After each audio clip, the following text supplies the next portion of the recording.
So Oregon's 2025 recruiting class on 24/7 Sports had fallen down to number 11 in the country following the decommitments of Josiah Sharma and Deshaun Bray.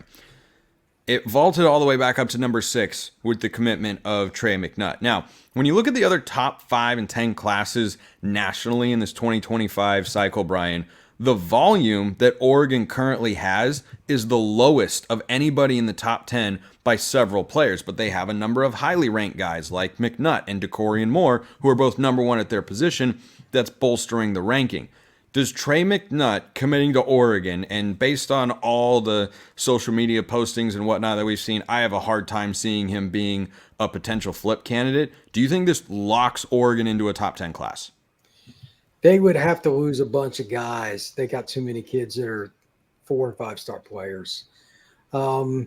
Looking at the guys behind them, Miami's still after a few kids. They could move up, but that's one of the few teams that's in on some of the high-end kids. I will go a step further. I'll be shocked if they go below 8. Notre Dame's in on some guys, but they're probably going to lose Deuce Knight to Auburn. A&M's in on a few kids too. Texas has got a few guys, but I think Oregon, it'd be surprising to me if they finish below 8. Yeah, I think the class is going to come in smaller than the previous 2 cycles that Lanning and his staff have brought in. Those numbers have both been over 20, but this one looks like, frankly, it could come in under 20 total players. Do you think that is a function, Brian, if that ends up being the case, which is how things are certainly trending, is that just a function of having had successful recruiting classes previously, and also the fact that they've retained a lot of those kids, even ones who aren't starting right away? I think they're going to be selective now, because if you're going to take a couple of portal kids, you got to allocate the scholarships, and of course this whole new 105 thing, everybody's trying to figure that out, whether it's going to come to fruition or not. But they're being picky. They're going after big fish, and they want to save spots for those guys, and you're not going to over-recruit them anyway. So taking a kid that's a 3-star you just kind of like, while you're still recruiting the 5-star you think you're getting, the 3-star is going to decommit anyway. So being selective is probably right. They'll finish, what do you think, 18 to 20 kids? Probably. Yeah, last year I think there was at least one commit during the season. That was Aiden Breland. I think there was another one. I can't remember off the top of my head. At the end, they got the kid from Ohio State that's flipped. So right, Ryan. Yeah, Jeremiah McClellan, and they flipped Ryan Pelham from USC. So that's at least 3 names that I can remember that committed after the month of September. Like when the season was underway or ongoing and leading up to National Signing Day. So if they do that again, then they'd probably be in the high teens. But yeah, last 2 years, 29 and 26 were the sizes of the class. But now it feels like Lanning's kind of established the roster that he wants, and he feels like he's going to keep a lot of those kids, and he can supplement with the portal. And I think that's why he's going with this more targeted approach of, hey, let's just go get the big time kids. We don't need volume. We've got depth. Like, that's what we've built up in the last couple of classes. But this one, it does really seem like they're going after all of the big fish. Also, just a quick note on the 24/7 rankings. Dorian Brew did lose a star ranking. He's now a completely different football player. He's, just not as good whatsoever. And this is actually the 3rd year in a row, I think, that an Oregon player has gone from a 5 to a high 4-star composite ranking and such. But just like real quick, Brian, what do you make of that? What leads to that? How many hours do you have? Can you do it in like 90 seconds or less? Basically, this is a bunch of people in a room because I've been in them arguing about rankings. Literally, that's what it is. And if they're film for a kid, or a kid doesn't practice well, one of the scouts is there, it's random, they drop. It's not as holistic as people think, because the guy that gets to see the kid live will get more say in that argument. If he goes to a practice or game when the kid's not on fire, how's that going to work out for his ranking? It's so random. And then there's the other part of it. Another kid's just on fire, and somebody's got to go down. It's just math. So it is what it is. I always know about some of these things from my buddies in advance.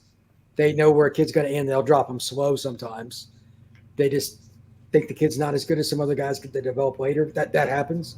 Every year it's going to be the same.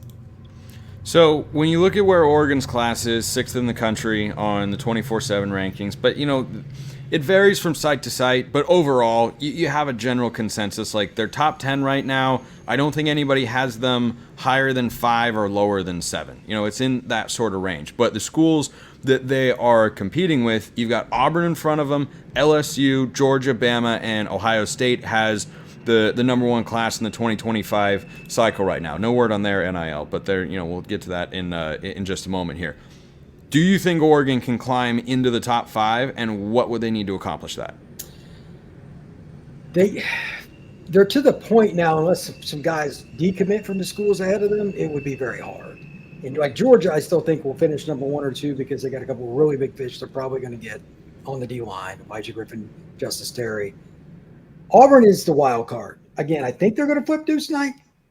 Whether he commits is one thing. Whether he signs that's a wild story we'll be talking about through signing day. After that, though, Auburn's still on some other kids. It's going to be really close with them. I think it's as much as anything else about who keeps the kids and doesn't lose somebody. Like a Trey McNutt changes his mind and goes to Michigan or something. I don't know. You can't lose anybody because like one point, even adding a 3-star right now will change your ranking. You look at like where 247 has it. It's only a few points for these guys. It's crazy. So yeah, I don't think you can pick exactly, but Oregon somewhere between 8 and 5 is pretty safe. I want your thoughts on the comment from, I don't even remember the guy's name, and at this point, I whatever. The comments from somebody at On3 about NIL and Oregon and that Dan Lanning and his staff. Did you not see these comments, Brian? I did not. Okay. Well, now I'll pull it up because it was a doozy. I talked about it on yesterday's show, and it goes a little something like this. Brent Hubbs of On3 said, quote, "Here's the other thing, too. We talk about NIL a lot, right? NIL. At some point, when the money's pretty even, it comes down to where you're most comfortable. So you got to go recruit them. I think Oregon is learning this, right? Oregon just kind of had the process of, we'll just go buy us a class, and they've lost 3 or 4 commits because they don't really want to work and live in Eugene. And I don't think the coaches have relationships with those players that other schools have." That's the gist of it. Is that your take on Dan Lanning and the recruiting trail and the rest of this staff? I can't comment exactly on how I feel because I would be fired. Dan Lanning and his staff recruit very well. Let me be very clear on this. And I remember doing this January at the Under Armour event. Aiden Breland, McClellan were there. Off the record conversations, and I'd gotten to know them, etc. They'd picked Oregon. They could have went wherever. They're both national recruits. I said, how much was NIL? Both of them in separate interviews said that, it was part of it, but like McClellan said, Ohio State offered him more, and he still flipped. So if you have a bad relationship, I mean, surely he would go to Oregon, right? The kid doesn't know me from Adam. I'd turn the recorder. He doesn't care. Yeah. So that's garbage. Ohio State offered more NIL. Where are the shots at Ohio State? They're kind of quiet nowadays for the portal. But. There have been a couple, but there have. I'm just talking about like shots taken at Ohio State, or the perception that coaches or media people try to paint around. Well, they're just buying players and whatnot. Like it's the Nike because thing. Of Phil Knight. It's easy, and look. It is what it is. It's the lowest hanging fruit. Oh, it absolutely. But here's the thing: in the history of college football, it has never even been remotely uneven. It has been completely teeter-tottered up and down.